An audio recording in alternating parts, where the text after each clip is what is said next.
it's like he puts himself into a corner to start the round. It's very strange. Like there was a round where we didn't really take this one because it's just like Falcons threw a molly to molly the top cat angle. Then they were like, oh, the molly's not good. Let's throw a flash there. Okay, wait, they didn't like the flash. They threw another flash there. Brokey was never even there. Like, Brokey was never even in the spot that Falcons were trying to use all this utility to push off. Like, that to me tells the picture of, like, he needs to just take a few more of the meta spots in the beginning of the rounds to just punish Falcons. And yeah, sometimes you have to back up his utility. That's fine, but at least you're challenging them and pushing them and forcing them to use utility. I think that game was actually a great example of what Brokey plays like, in that he had several good rounds. He had a couple of good short holds. He had a pistol round I think he did really well in. But the most memorable round from Brokey, it's the missy out on short when they're coming up. When they're coming up in, I think, round 6, they're coming up short. He misses an easy shot. They lose the round. They lose momentum. Puts them in a terrible spot. So although he did all right, he just can't be missing shots like that. It puts FaZe in such a bad spot. Right now, we're good. Feels like every time that you're starting to get positive on him again, something will happen in a round where it's just what in the fuck unfortunately unsustainable at this level of play, right? Now, somebody who did provide a bit of a bright spot here, Elige coming through, looking good again. There's dialogue to be had there. We're still getting the performance out. It's just not enough, though. Unfortunately, there's too many cracks in what FaZe is doing, and Elige was pulling some of these rounds back pretty desperately. He had a great spray transfer in this round, for example, and it almost feels like Elige is shaving off these players more than Brokey, and I think that's kind of the weird dynamic that's going on with FaZe right now, where Brokey was never an aggressive entry opper. Like, he was never always like forcing the issue, trying to get that opening pick. But when Elige is doing it way more on the CT side, I do think that's a bit of a problem. I do think, like, at least positionally, Brokey should be a bit more forward, and it shouldn't just be on Elige to try to push and like get these like crazy 1Ds all the time. Like, I feel like the gun that's easier for the job, this might be a hot take, is the op. Like put the op on these spots and just see if he can just get one free shot and fall off. Yeah, I mean, Elige, when it comes down to it, he's always going to look pretty good. He could be a little more consistent, but the reality is he's always going to look pretty good. The question is, what else has been brought to the team if he meshes perfectly with the team? Do you think they drank out of those glasses at all, Chat? He turns back to look upper tunnels, gets shot in the back from lower tunnels. Maybe the point was to full clear lower, but he's always going to look pretty good. He's never going to be the reason they lost. Well, he may have gotten shot in the back, but we're going to be right back after this. After this. There we go.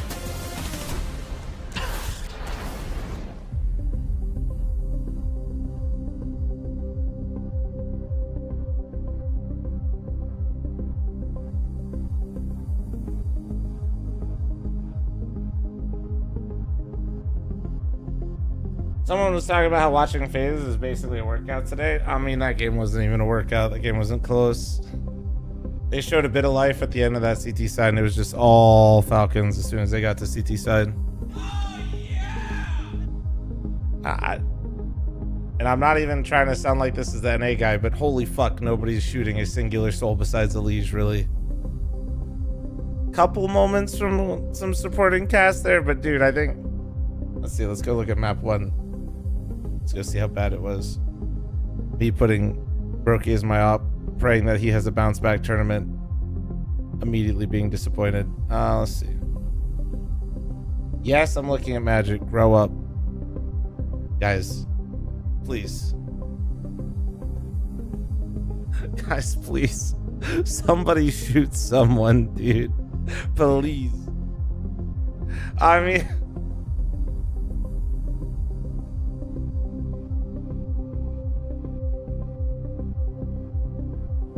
Like, I'm not even saying, like, he's hard carrying them, although the stats would suggest that. I'm just more or less saying, like, they need someone to, like, also, like, Frozen's been doing it sometimes. Elige and Frozen have yet to really fire at the same time, so that's shit. Brokey's still looking like buns. Is your commander? I just have a couple precons right now. I don't have, I'm learning. I'm getting back into it, so I've been using Moxfield and bouncing around to see other stuff.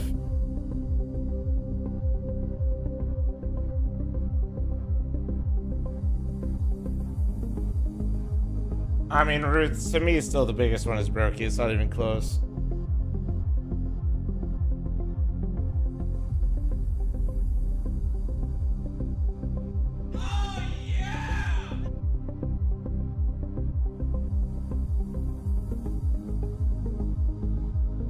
Welpen Engineer, thanks for the 22-month primer. Thank you. Guys, appreciate all the subs today, man.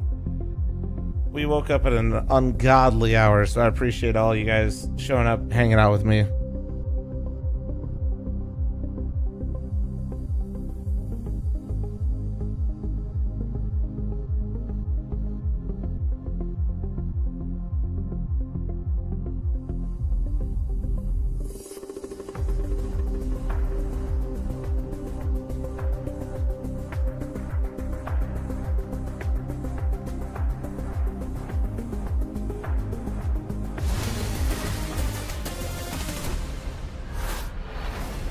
The furious Falcons find forward progress on map number 1, but you tried. FaZe find fury. Mostly at themselves, I suspect. Not so good for FaZe, very good for Falcons. We're headed to Ancient now, gentlemen. Will things be changing? Yes. Yes. Well, yes, in that I don't know, Sunday. I think they did pretty Probably well in not. gun rounds. Maybe. This time, Like, FaZe really just tried, not probably, gonna but no, I fumble don't care that much. anti-ecos. And then we'll see an overtime game. Okay. And if you want to look at the footage that we've got here, FaZe took this to overtime last time against Falcons. It was Dexter, obviously, instead of Monacy. And we haven't actually seen this Falcons iteration, this 5-man lineup playing Ancient yet with Monacy.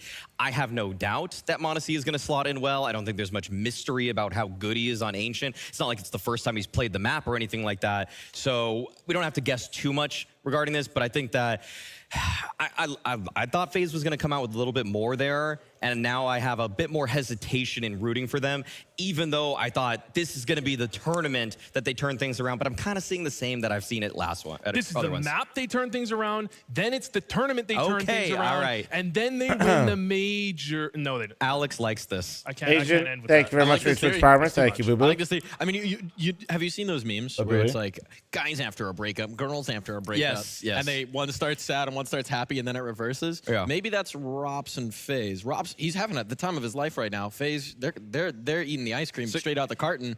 Maybe it's time for a hot FaZe summer. I just hit my brain that you've gotten So you big think this reach is here. it? This is the moment, Darf. Look, if there were to be a moment, it could be this moment. I mean, I came into this one like fighting dust at a We don't at a face dark viewership desk, trends, saying but that they're going to bring this one back. over So time, I'm we going to find slowly some built reasons up a here. degenerate I mean, this is a map where I community. really think that the duo It's nice. of Frozen and Elise is great. I really think that their mid control, especially on Some gun people take rounds, breaks, but is very solid. Their they spacing always end is up coming good. back or at This least is a hanging map out for a where little FaZe while. actually have good utility ideas one, of how to take Falcons, map middle one. from opposing teams. I think CTs in general are having a hard 6, time 7? fighting for mid on this map. And so I think that this is a map where Kerrigan knows that space is carved out for them in the middle of the map. Success It's isn't up to something you him chase, to it's something mid-round you to track. find Brother, you should make a solutions TikTok and sell a for course. finishing, You would do which numbers. to me shouldn't be the problem. For some reason, You their would do T-side hella had nothing numbers. to show for it on Dust 2. Yeah, I mean, there's a reason this is FaZe's best map. This is the crush, reason they picked dude. this map. They're comfortable on it. They're great in middle. The last time they played, Maybe they like did a very well in middle Amazon as well, selling and that's what course brought them to too? an overtime, to a win, to map 3.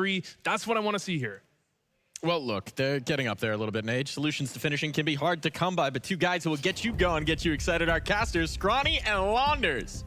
I'll get you going. I'll get you finished too if I have Sorry. to, Mike. Spit on you, Mike. Better be careful, When I buddy. read that, that's just the thank you first for thing I your thought of. insights, gentlemen. It's time to go into map 2. I think that the desk is saying it best. If Get a FaZe little have any weird. chance, it's here on Ancient. We know what they do on this map, Mo. Yeah, I mean, they could play into overtime, double overtime, triple overtime, and give us a show. But I think the problem right now for FaZe is getting there.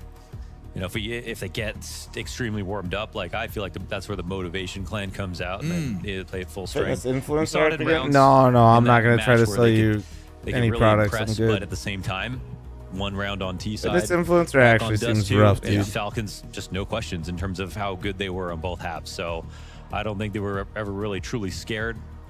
They even had a lot of time for Nico to warm up where they were still winning. So I'm not really seeing the upset just yet. And that's why FaZe want to try to have a strong performance here at this tournament, even if it is just a major on their minds. No, I don't. I think it's Falcons who can more easily see themselves in the finals now that they come off of Every Melbourne post- and having that Let's see, long let's range motivate the vision. So homies. as a Every team, once in a while, I'll snap a comes with pic of the results. weight Can't that I deny just that. lifted Even or if they're about good to enough lift, be and that's there about it. in terms of the belief. Nothing's better than the But I results send it to the prove Mythic yourself. squad most of the time. Last map was such a classic Nico That's moment about it. where first half bottom fragger 4 and 9 switches to the defense, drops a 10 and 2, 2.26 rating, ends the game. You know, like plays a role in that force buy that just completely put FaZe on ice. They never got an answer after the pistol win. They just looked flat. That's a good point about him. That Nico hit his point. He's not one of those players who needs to have a good start. Yep. It just Where's never this tournament matters. being He's held? always going to look for Denmark. his time to get back into the game and doesn't have to be somebody I think that like contributes as much on the T sides. Like I just love a Nico defense. Immovable on his best days. Ooh, Kicksan's gonna get popped here by All right. Pokey. Nico double up Okay. the pistol. Well, so he'll start the CT endeavor well. And that gives a little timing here for Magisk, who's a bit concerned about middle. Has a reason to be. yeah, Not This is a ideal. Great spot in Donut. Now Falcons come flood forward through mid, confirming his flank is clear. That's going to free him up to go forward. They're not bomb gonna down stop is the bomb actually- plant. Things could still get a little weird now. Considering what Leash gets this his round head looked popped like, by that is a Tess, huge and that is win. 4 players just charging down Frozen. A P250 muted. Flavor, thanks for the Triple kill 17 with Nico primer. in Thank you, the dude. Pistol bodes well for the Falcons start. Kind of just got caught here. Their setup outside B got exposed. Their kills didn't go their way for FaZe over on the A site. So not a great beginning to map 2. Oh, look at this, God. man. It's just, yeah, 2 players turned around.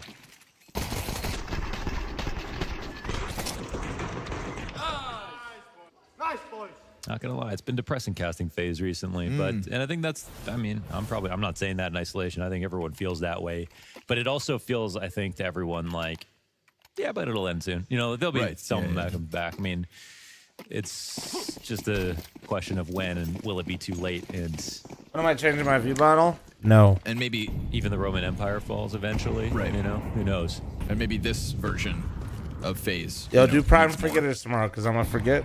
I'm always an annoying piece of shit. I got you. At what point is it no longer the same FaZe? How many planks of wood can you replace? And Yeah, before it's a new boat. How many layers of Damn. skin do you shed before you're a new person? How many times you have to spit on Mike for him to change? Bro. Missed chance here for Rain. Difficult shot on that gap to cave. I thought they were spitting on This is dust. a reaction in utility, and Now they're spitting on Mike. They're just spitting on almost given a everyone. This gift is there, weird. but Kerrigan dodges death for a Some little weird while. shit going on in Feels Denmark. inevitable All when right. rifles in hand for Falcons and pistols for FaZe. And they get turned away from the mid play. There was a conversation on the desk about middle for Falcons on Ancient. When you've got Monacy and Nico floating out here together, you're going to have a bad time. Or at least a tough time. We'll see what kind of toughness FaZe offer in the matchup tonight. But so far, so good. Man. Just completely quelling the threat of Oh. those pistols. Bomb spotted. Oh, late, yeah. Exposed and in the open. And poor Frozen with just the Glock down All right. at the hands of Magis. There's the Little bit of a conversion from one-tap Falcons, there something for FaZe Magis, one still tap. haven't been able to do in the series. And as sad as it is to see FaZe sort of in this shape, it's been incredible to see Falcons with this lineup. I mean, I just was a fan of the game, and for me, Monacy and Nico are my favorite duo in the history of you know, between CSGO and CS2, just period. Watching them play together, so dynamic, so explosive, so many highlights, such great chemistry, and I feel like that was cut short a little bit. So it's just been a joy to see them playing again, even if it's in a New Jersey.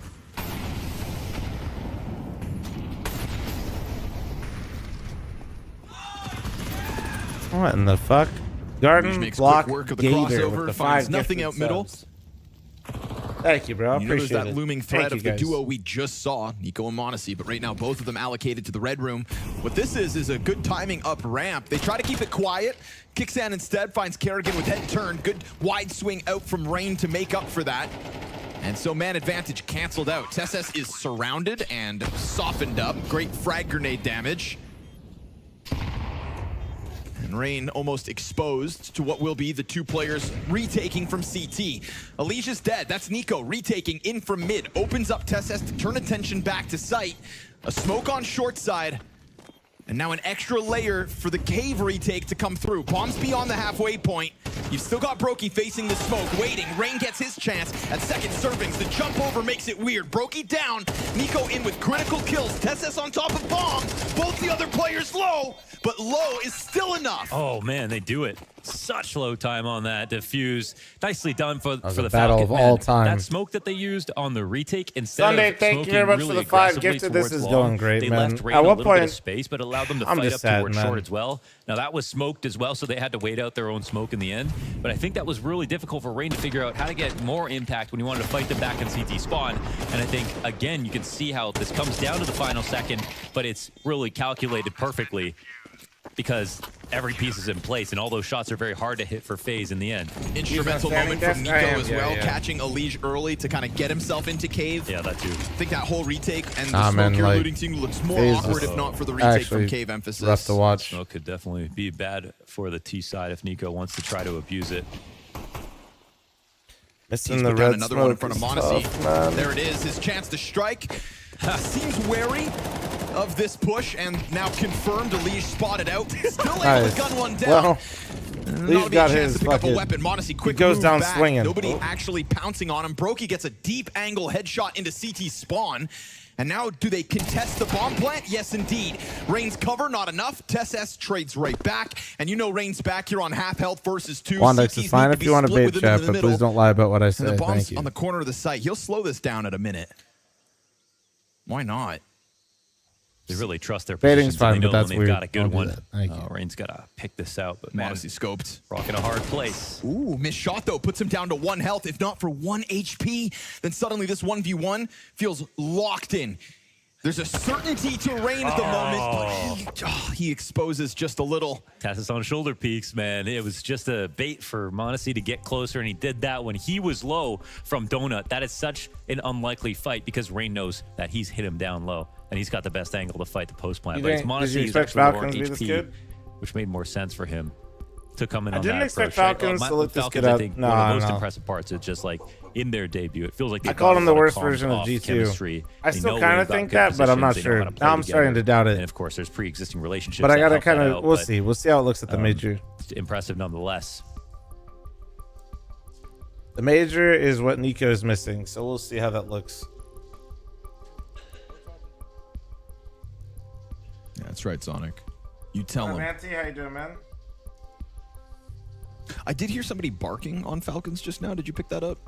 Is that ISHO speed? No, I don't think so. I think it was TessS. Why am Ronaldo. I here? This man here. Looking real comfortable. Mug in Falcon hand. Sox, thanks for the 83-month reset. Thank you, thank you, thank you. Just an easy day in the office so far for Magisk. There's that walk up at Monacy. Taking the risk on 1 health, right? Just coming at him slowly but surely. 1 health, dude. If not, Rain's got you locked in the corner. Tough pill to swallow if you're Havard. That's Havard Nygaard, a.k.a. Rain. Speak of the devil. Busting out Ready to full go government outside of names is cave. crazy.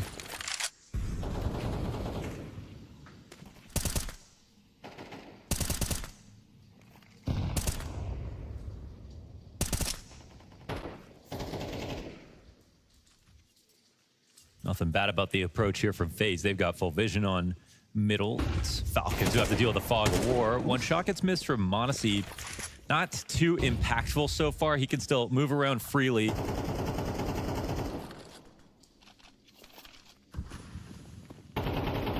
Well, I mean, this is about as good as it's going to get for not doing much Man, on the a map, shot FaZe. back This in is that pretty spot ideal. really hurts. Kixon's going to go solo, He's re-clear always the one mid. to come out ahead on those spams. Nope. This time, I mean, you sign up for it as well. Like you're willing to take a couple body shots. The fact it's this like trailing dink. So util decisions Falcons right is now playing that matter the passive, most. 2-1-2, relying on Monacy Monacy to anchor versus this down. Elige. Easy Looks like pickup it's for the offer. working. TessS though gets popped in the process. Monacy missed shot, still alive. Nice. This time, Damn, low Kerrigan health, just ran his ass not down. enough for him to Well collect played. another. So man advantage post plant Nice. here for FaZe Clan. A couple utilities to be disruptive on the retake. But it looks like Falcons are still poising themselves to give this one a challenge. A little posturing going on, and great damage early. More utility just rains over top. You've got Brokey along the wall, but Kerrigan swaps onto Monacy's AWP. And that's going to be costly for Kixan. Not to Nice. mention Brokey deep peek to Nico. Magisk, the sole survivor. FaZe have found their first. Kerrigan up, baby. That was the key. Low HP bars, but FaZe kept a lot of numbers. This round's pretty simplistic in terms of the group up towards the top of Banana, but what it comes down to is Monacy hits his shot, but TeSeS dies without a kill. If they both got one, then they could really put up a formidable defense over on B. But for the most part, it's FaZe who got so close to those choke points. They could even afford to lose a leash, as we could see. And it's not as if TeSeS threw utility. Come that one will do numbers on HLTV and Reddit. You'll farm a lot with that. It's not big enough to push them far enough away from being able to defend that easily. So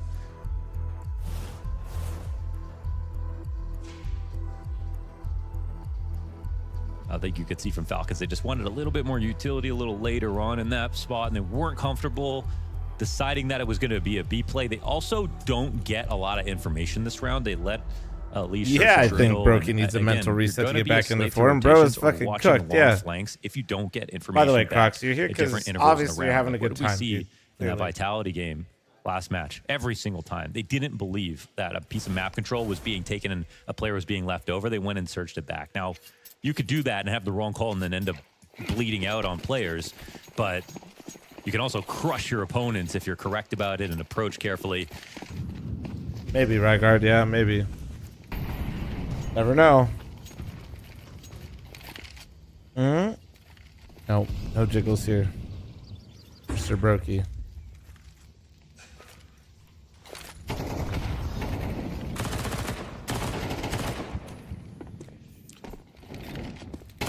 A lot of pressure here. And so he'll go down with nothing again. Back-to-back rounds, TeSeS dies empty-handed. This time earlier, of course, and this time without Monacy behind him. What up, Exodus? How you doing?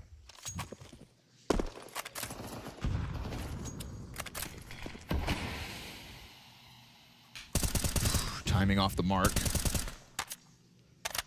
Saw Liege wary of it. Just pay $20 million for Donk. Where they're flying blind. Actually fucking genius. Three-player B stack. Not always the worst decision when you entire don't have numbers. Astralis were about to get bought out for what they paid for Yabby and Sound. Absolute art of the deal.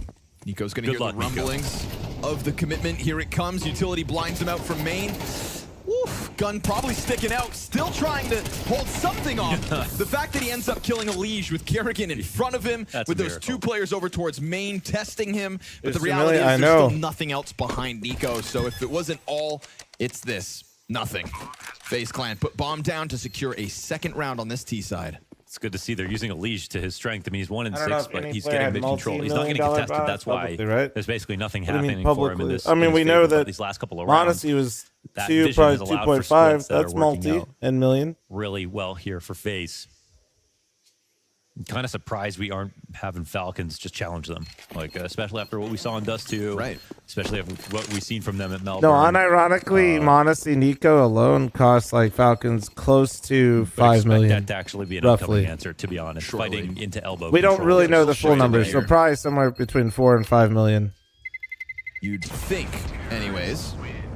Also known as 2 Astralis organizations. Ooh, that's a good metric. I like that.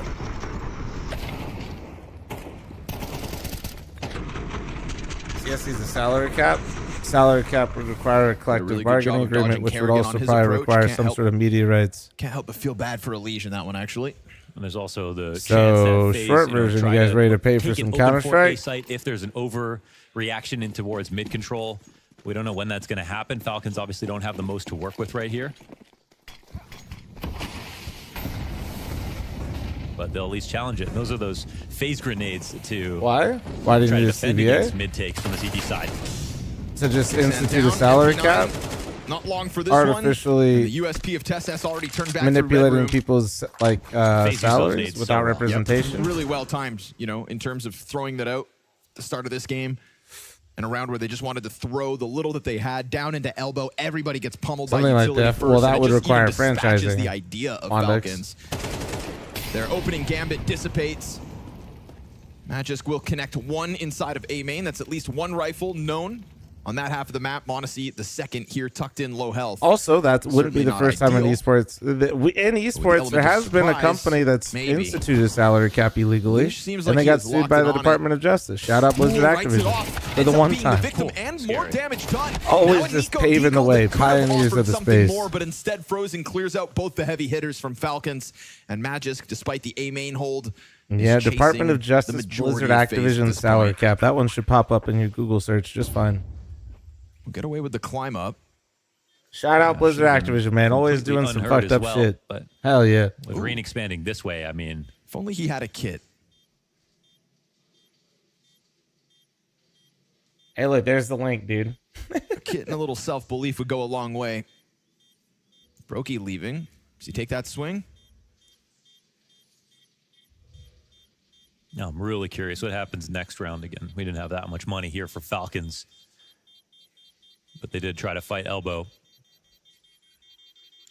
Only toddlers took Overwatch League seriously? Right, but a lot of those toddlers had access to like $20 million. Hiding in plain sight. And lit it all on fire, so like...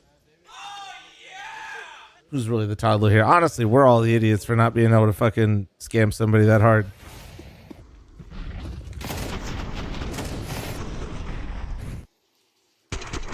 Again, this round assisted. I mean, they have better Matthew, guns, thanks but for the also because 84 they month use better primer. Thank you, utility. thank you, thank you. They hit them as they were trying to run boost. Yeah, in the only way you're towards getting a elbow. salary cap is It's a with full-on FaZe special on this franchising, no, map on or two some side. sort of They are very CBA, good at or doing that. Yeah, of the three Yeah. players that end up going middle at the start of the round, That's two pretty get much hit it. by nades. That stops them from which actually having you support can't for get because kicks Valve in. won't allow it. Wow, I'm shocked to see. Which also, Falcons just kind of give this up. Being again. honest, I kind of don't want that as somebody that's really enjoyed. FaZe have I've expected them actually to really run down enjoyed middle, CS but, right now. What this opens up, since they didn't use their early utility, is a late timing to take over mid control. We see them gearing up for it, and the Liege, it's an instant dink for him to have to deal with. Frag for Frozen's feet. Ooh, that works a little too well. They didn't have to use much of their brain power to put those nades together. Just two perfect hits inside of elbow, pushes them back, and now they want to search to other avenues. They don't fully expand, though. I mean, everyone is still here on the T side waiting to fight. It's kind of crazy that they got sued by the DOJ and then immediately had to like so far, basically really just fold in the, the form entire of matches, league. that dink and the nade that followed. Yeah, it's kind of a weird move. It's just like doesn't feel very powerful from Falcons, so to speak. Look how close they are to breaching this B site now. Rain versus an MP9 on long.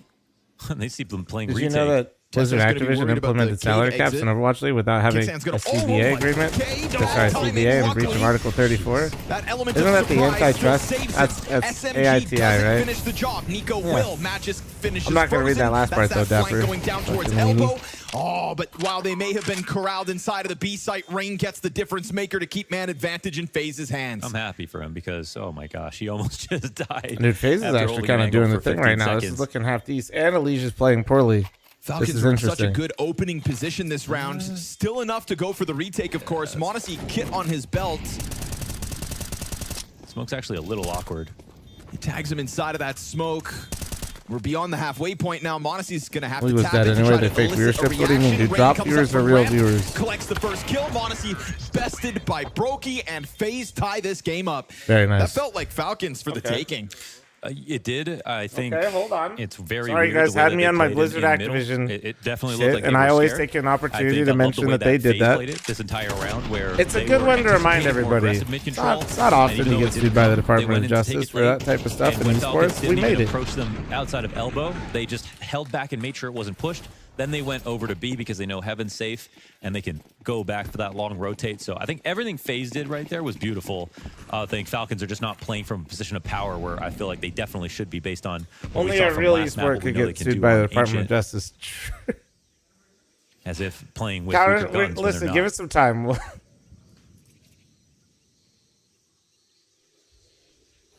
I've had it before, Very but little it's alright. to work with, and a smoke down first. Missed Deagle shot behind it. Always got to remind people how No shitty reason for Blizzard and FaZe to Riot are. overplay their Holy hand, but fuck. they'll pop open smoke to keep The the Riot pressure up, lawsuit. and Tessus Holy gets shit. caught. Nice passive hold here from Elish. FaZe really starting to come into Some their of the own on leaked this T activities side. from that shit were fucking crazy. Dink, thanks for the 27-month resub. Thank you. Sub will be officially working at a power plant in a few months aware. Oh no, not again, dude. Dude, you're like the fucking fifth one. Wait, like a nuclear one? Because like we already got a few of those. Alicia's individual level right now, but his willingness to take over mid, that's really yielded a lot of map control for FaZe. How big is the case gambling lawsuit going to be? Probably zero, considering the U.S. government doesn't recognize it as real currency, and that's offered this back to Kerrigan for the current, what's the right word? Precedent? Precedent. Taps him out of the round. Good luck. Really ensures that this B site is prime for the taking. Monacy, killer deagle shot. Yeah. And they could take a swing at this if they choose to. It's a big ask. Nico's peeling back. Yeah, I understand. AKs in hand, Kevlar for Nico. You got to call this one quits, and FaZe Clan take a lead on the T side, 5-4. Not surprised to see FaZe get back in the lead. I am happy to see them playing this well, though I will say it's very perceptible the ways in which Falcons could try to take this game to the next level. There's still time in the half, I think, to get the best out of both these squads. But for now, that lead has vanished for the Falcons. Falcons and FaZe have now made this a real game. Terrorists win.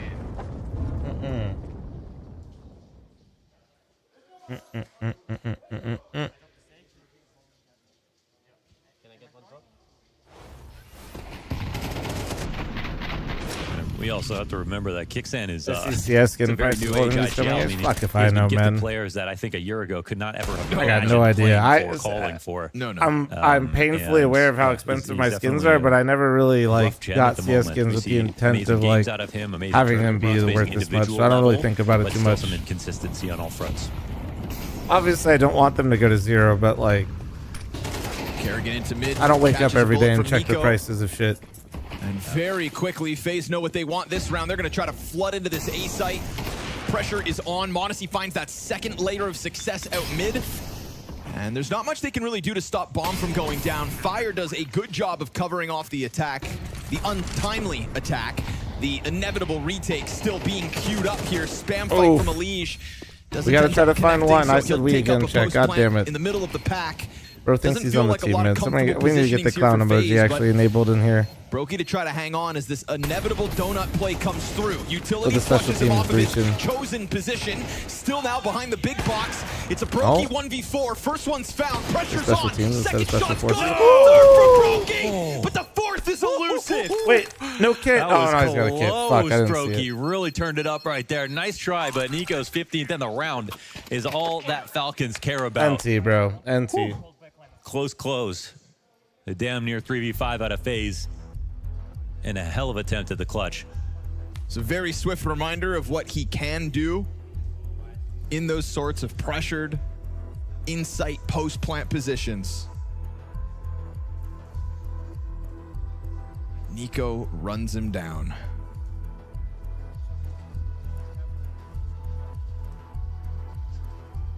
Brokey's so back, chat. So Get the this is the copium sort out. of round that I was expecting. It's the feign here this time from FaZe on mid control into the keep plug fantasy football. We're looking for 2 more to join a second league. Double down on mid. But the way Did we open up the fantasy football channel? I thought it was sub only. Jump up to try to take D control, and that I don't would have care been either more way. I'm just favorable, trying to I make think, sure for I'm FaZe. not telling And people to then go all the look for something they while, can't see. You have the kills happening in the direction of Falcons. Yeah, it comes down to a 1v1. It's open right now. If any of you guys are a bunch of geeks in the community and want to play fantasy football in the second league, with peeps from the community, feel free. It looks like they need a couple more. Brad Roach, thanks for the 20-month primer, man. Oof, they flush him back. Wait, what are we using Sleeper this year, by the way? Killed by it. The follow-up attack, that is.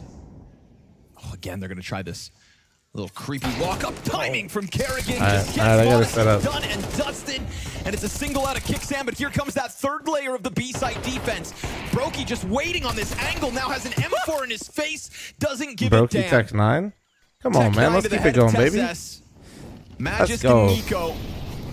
I know people love punching down on people, but like, I really hope he gets it together. Brokey Let's is not go, gonna miss dude. this chance. Under pressure again in back-to-back There you go. moments. Nico's been found out by the jump up of Elige. I mean, throwing the smoke and then fighting down the ramp.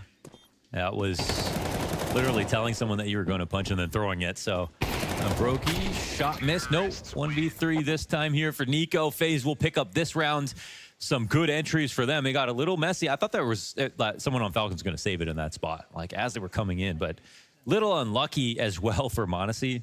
Definitely not expecting on that second that they were going to be running up the ramp. Not often you see him get caught off guard like that. But not in my nature to prey on the downfall, you know. I think they. Plus, tell me right now, it isn't more fun watching CS with FaZe being with the beast. smoke ramp, and it's like either smoke ramp or just fight it, you know. But he threw the smoke, and then it's very obvious exactly when he's going to peek and from where.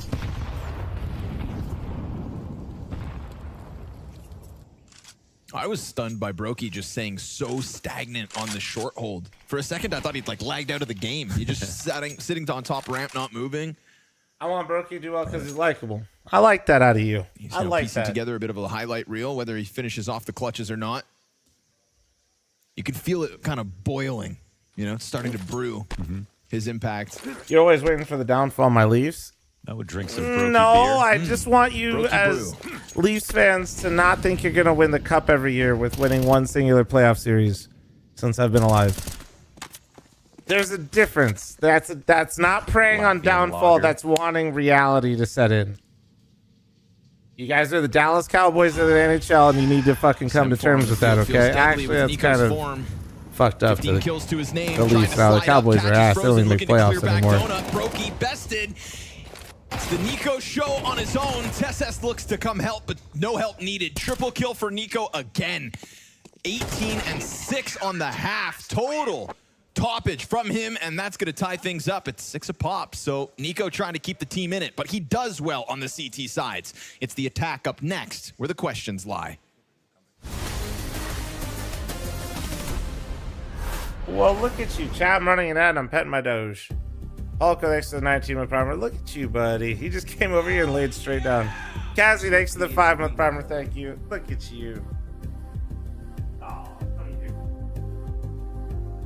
What? Oh my God, the dog is high.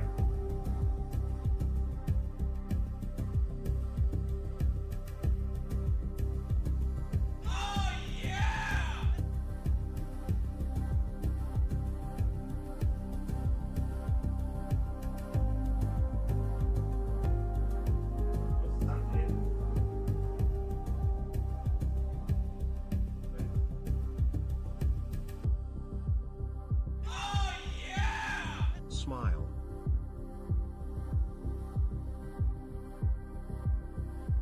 Oh, all right. They were both definitely sunbathing. Schminny, thanks for the 5-month primer. Thank you. Icy, thanks for the 4-month resub. Thank you.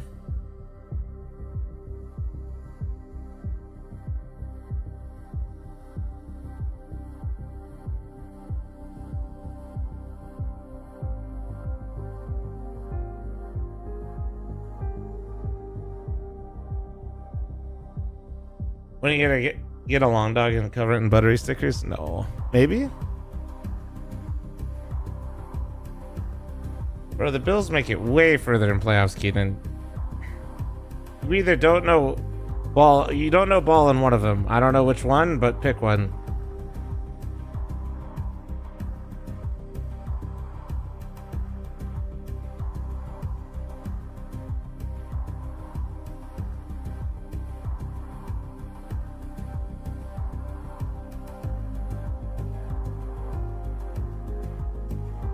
Is Josh Allen America's quarterback? I think Josh Allen is the closest we have to Favre without dick pics and fraud and stealing from charities in terms of just slinging it. Not necessarily a Bills fan, but that dude's just fun to watch play football. That dude's just slinging it, man. That's why it's fun to watch him. Did Brett Favre do that? What? The extracurriculars I added? Yeah.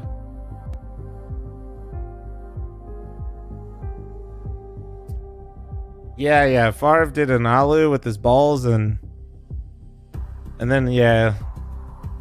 Multi-millionaires stole from, I believe it was a charity, right?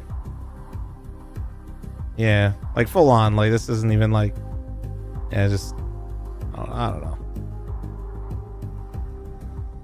Allegedly? I don't think it's allegedly. I think that shit went through, dude. I think that's 18-6 on the distinction. half. I think Nico that's holds up long. his end of the I think that's bargain, and done. the defense of Falcons posts 6. A couple of rounds sprinkled in Yeah, at the end. I don't think the momentum there's back.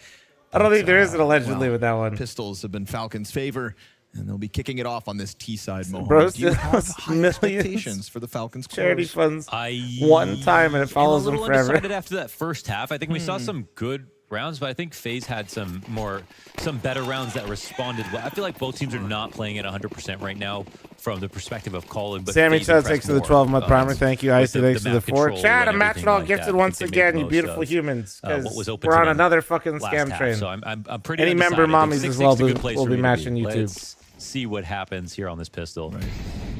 Didn't feel like a decisive half. Well, yeah, And anyway. that's why we sit here. Ready In to terms keep of throwing a watching. Nico football will and just continue slinging early. it, Woo, double headshot from the Glock. Total Josh Allen cave control. do be doing that. It's fun to watch. Single-handedly from him. Let's put a bow on this one, shall we? Yeah, might be over before it begins. Maybe if Elise can hit one zinger, then we're in business. No. But no, it'll be Nico with 3. Okay, feels like the sky is starting to become the limit for him. 21-6. And at a 6-6 scoreline Be a as well, better that quarterback, means Nico still or plenty of Elise? runway for him Ooh. to continue to collect these kills. well, I think Elise is And Ray too short tries to to be do a the quarterback. same on site. Looking to make it costly. Oh, wait. That is 4 kills for Wait. Rain. He's so Wait. close to it. Does he have a Doesn't kit? have a kit. No. Dude, Oh my ooh, gosh. I don't Nico think I had any has to run. chance, Let's but go for it, Rain. Huh? One between the eyes. 4 kills each Yeah. way, and everybody dies. Wow. If he had a kit, he actually won. some nice shots. Everybody though. dies. No, but like Elise is too, he wouldn't be able to see all end of the over day, his the king offensive of the line. Not box, even same joking. box. 'Cause I think Elise is like I think the king gets a bigger 5'7" or box 8. before they put it in the ground. So he's like 5'7" or 8, At the end of the day, the king of the pot. and his linemen are Okay. 6'4". Sold. A little sketchy there for the rest of the team, but luckily no kit. It's hard to Kyler get Murray. one Well, done bro's in a shorter than mausoleum. Kyler Murray though. Isn't Kyler Murray like it's Prince 5'10", Museum. 11? He's just short for NFL standards. Maybe I'm wrong. Drew Brees height?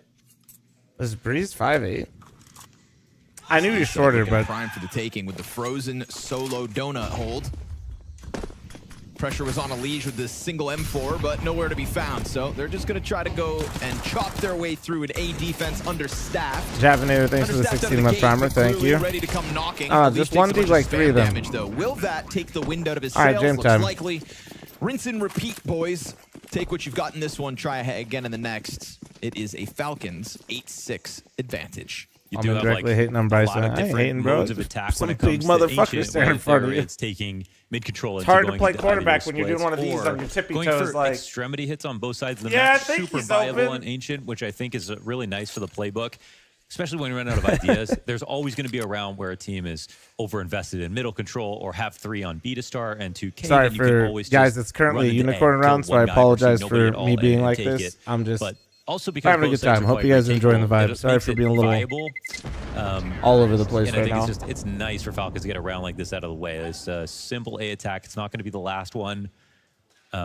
Kyler Murray scrambles and they like a come away toddler with trying to run 5 away from his parents. He'll never unchallenged unsee it. entirely, so that No, economy I've gets definitely built always up a seen lot. that. He's got like the cartoon. It's a Gotta very, escape. sort of Run. NFL-esque round, right? This exact play is a perfect counter to The main what character the running setup away was from for like FaZe, like they Tom were and just Jerry looking to type do shit. some damage. Right. So who ends up with the concussion? BJ Penn said CT is a myth. Oh, trustworthy.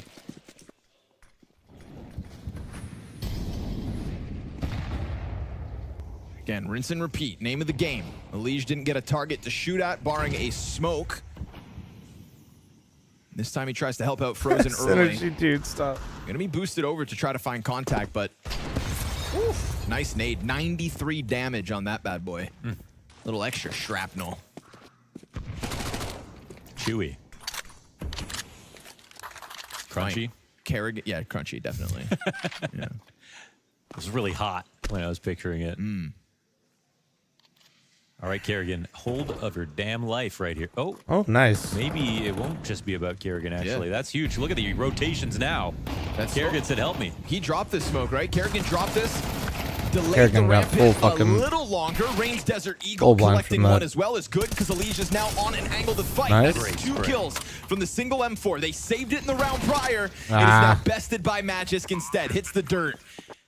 Big game for Magix here today. Frozen finds the gun. AK in hand. Catches them off guard with the double. And so that gun Huge that round. didn't get into the Huge action fucking one round prior wins it here in the 15th.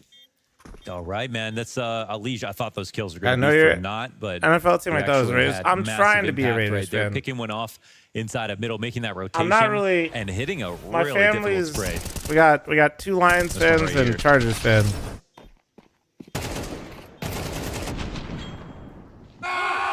The lore is I did have like a Raiders room growing up because my mom thought I was really passionate about Raiders because she did what all moms do. She's like, "Oh my God, you like the Raiders?" The next thing you know, my whole room was painted. Maybe one too many series. But me always being the wondered little at what shit point, you younger know, brother Kerrigan that I probably says was, that he When does it get plays- old? my No, uncle he, was like, cheering for the plays for these Buccaneers kinds to of win the games, Super right? Bowl Yeah, those way back in FaZe the day classics. with It's Rich what he Gannon lives on the for. Raiders, and I now think so one I day had to he's fuck just with them. I gonna cheered snap. for the Raiders. That's the lore. I So we think he's just got going to become an adrenaline junkie one day. I'm and trying to smash be a the Raiders shit out of fan. airplanes or We'll see. something. He'll never be able to retire. It's hard, man. They're really dick. And I'm all for it. But the draft and the moves they made, it could be fun. And it was fun to go to a VC. game last year. That's Elige, a message. perfect timing on the cross spam. Magisk gets away with Fucker it. Raiders doing a QB. Listen, man. At least Gino's better than whatever the fuck was going on last year. Like, undeniable. Watch it. Say what you want, but at least it's better. It's already better than last year. Entirely. Gonna be an A's fan when they move to Vegas? They're tying him up in an awkward way. It's Probably firmly 2 not. now on B site. Rain can't really move Like the until Raiders his try. A The teammates A's. rotate over. I a lot of emphasis on these literally shots, don't and know the Roki point of their delivers. existence. Not missing at the moment. Neither's Rain. Insta-kill on Magisk as he tries to peek down in through Red Room, and so Kixan 1v5. I don't think so. Kerrigan queued up to finish. We got a flawless round out of FaZe plus a double Your kill mom to cared enough Kerrigan. to. Oh no, It's a yeah, very I'm just thoughtful saying. setup here from FaZe. Oh, heck. Every My mom always idea cares. is She's always accounted locked for. in. They don't She's probably overreact watching to right now, anything, and they're listening. right about all the reads. She always gets a giggle when I tell the Raiders story because, yeah, that is my mom to Also, a this T. helps. Think about that. Nico did no wrong. Just going for a walk in the park. Little sigh of relief there for Finn. Rounds being strung together now for the defense. And it looks like we got a freebie here for FaZe. Burner, thanks for the 17-month primer. Thank you, thank you, thank you. No denying the best performing player So still the A's Nico, owner but can still rev share from the cooling league, off. probably. Oh, no. Still recovers it, at least. And you've got Elige, whose sprays are great to contain the situation. Who was talking Quad shit kill about for his him, warm-up had those routine now, stats huh? As Huh? FaZe go to the 9-8 Where's Carter's lead. dumbass? That's his warm-up routine right there. It's exactly what he lives for. Sprays like that.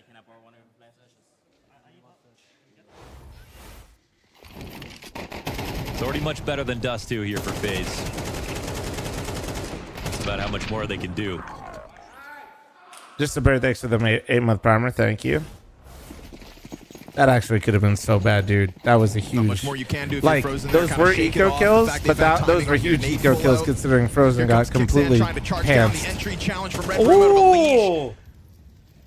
You may have some footing out middle, but Come it's a on! real contest offered back Come from on! the American. And is it an immediate risk here from Nico? Is he going to move up? I don't think he feels like he has the right.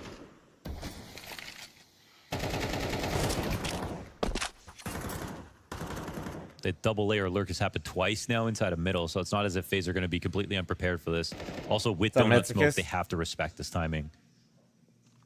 It's a similar situation to the round where I was FaZe dumb as just shit. cleaned I was up looking at 5 FaZe's live. coach and thinking, who Time is though, FaZe Ned? trying to And be why a bit does it more look so proactive familiar? with this Brother push out into the Christ. temple. Bomb survives. This Ultimately puts YouTube Kerrigan- chatter is That at was a least very risky duel self-aware, from but Tessus. holy fuck. Rain, though, next corner. Will they expect a second one this close? Tess's very cautious with it. I not able to appreciate win the fight, honesty, though. but maybe Rain just you trying to shouldn't be have the said that one. counterpart to Nico's rifle success, hanging on. His teammates connecting kills, but Maybe. still the threat is here. Man Also, I'm not advantage going to read FaZe, your name 40 out loud, seconds. but Jesus. Modesty with bomb waits a second.